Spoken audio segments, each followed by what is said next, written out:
अब जो भस्म शेष है उसे भी इसी प्रकार बिखेरना होगा मुझे।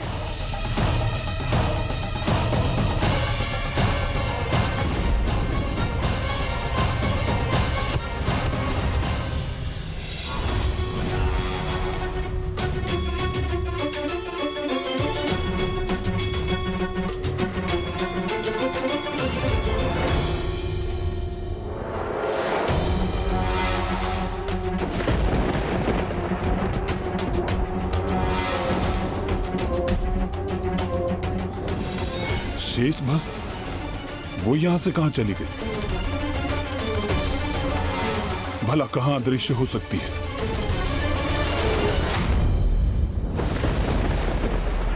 ओह, उस शिला के पीछे मुझसे स्वयं को छुपाने का प्रयास कर रही है, किंतु मैं इसे यहां नहीं रहने दूंगा।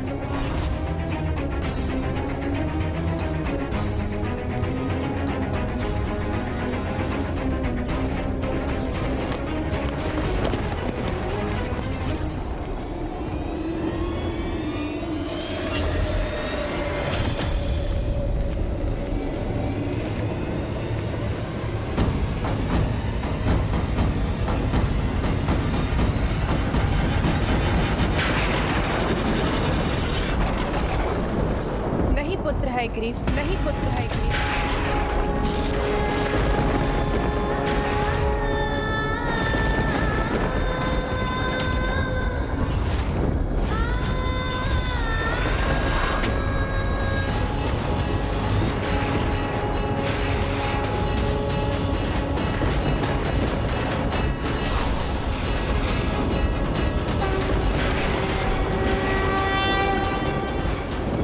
प्रकृति में यदि बुराई जन्म लेती है तो उसके साथ अच्छाई का जन्म भी अवश्य होता है। ये तो प्रकृति के विनाश और सृजन और पुनः विनाश के चक्र का ही भाग है। इसी के कारण अनेकों अधर्मियों ने जन्म लिया है। भले ही वो ताड़कासुर या हिरण्यकश्यप, उन्हें उनके जन्म के पूर्व नष्ट नहीं किया गया पुत्र। किसी भी व्यक्ति के पापों की गागर भरने के पूर्व उसे दंड नहीं दिया जाता। इसीलिए तुम प्रकृति के कार्य में बाधा मत डालो पुत्र।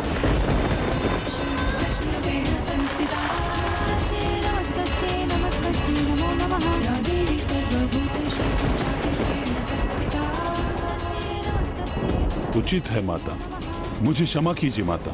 पुत्र, जो होना था वो हो चुका और नियति के अनुसार जो होना है वो भी अवश्य होकर ही रहेगा।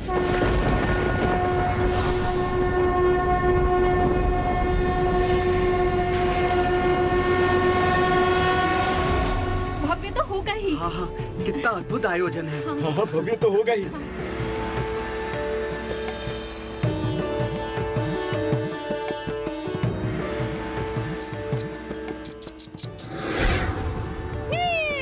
आनंद तब आएगा जब ये समस्त भोजन मेरे उदर के भीतर जाएंगे।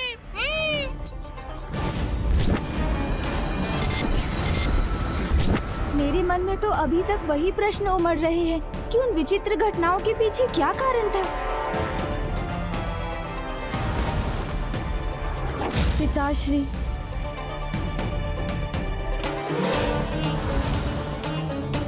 और माँ के अत्यंत विचित्र व्यवहार का क्या रहस्य है?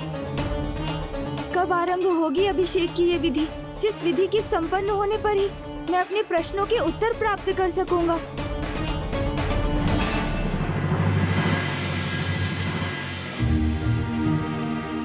अब यहाँ प्रथम पूज्य श्री गणेश का पंचामृत अभिषेक आरंभ करना चाहिए। ये समस्त आयोजन प्रथम पूज्य श्री गणेश को बधाई और हमारी ओर से इनका आभार व्यक्त करने स्वरूप किया गया है, क्योंकि इन्होंने दशानन रावण द्वारा प्रभु महादेव के आत्मलिंग को लंका ले जाने से रोककर इस समस्त संसार पर आने वाले घोर अनिष्ट को सुरक्षित कर दिया है। ऐसा महान कार्य किया है इन्होंने। अभिषेक की ये सुंदर विधि तो गणेश जी के माता द्वारा ही आरंभ होनी चाहिए। पुत्री पार्वती,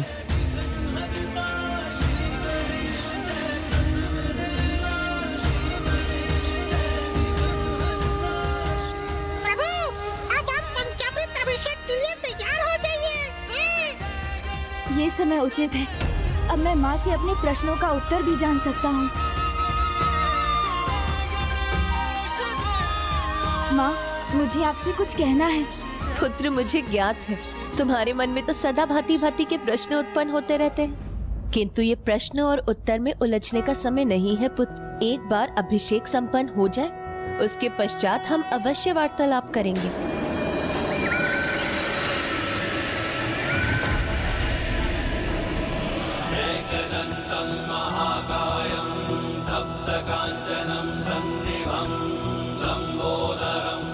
माँ ने तो मुझे मेरे प्रश्नों का उत्तर दिए बिना ही मुझे शांत कर दिया। स्वयं से कुछ पूछने ही नहीं दिया मुझे।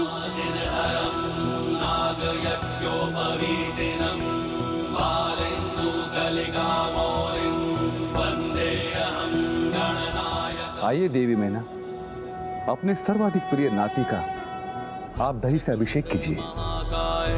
सूर्यकोटि समप्रभ निर्विघ्नं कुरु मे देव सर्वकार्येषु सर्वदा।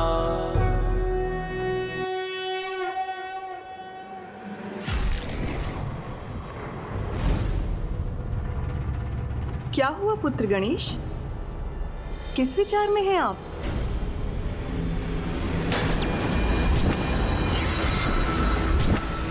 मैंने उन तीनों को राजभवन के निकट ही देखा था, तो नानी माँ को अवश्य उन तीनों के बारे में ज्ञात होगा। तो क्यों ना मैं इन्हीं से पूछकर देख लूं। नानी जी, कल अकस्मात ही कुछ विचित्र घटना घटी, जिसके विषय में मैं आपसे ये पूछना चाहता था कि आप सदैव विचित्र प्रश्न ही करते हैं, किंतु इस समय आप इन संशय और प्रश्नों से ध्यान हटाइए और इस विशेष अभिषेक की विधि का आनंद लीजिए। मेरे प्रश्नों का उत्तर देना तो दूर, कोई उन्हें सुनना भी नहीं चाहता।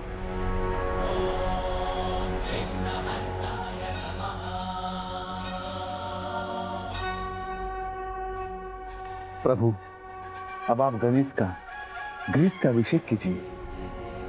नहीं महाराज जी मोहन, आप उसके नाना जी हैं, इसलिए मुझसे पूर्व तो आपके द्वारा ही उसका अभिषेक सर्वथा उचित है।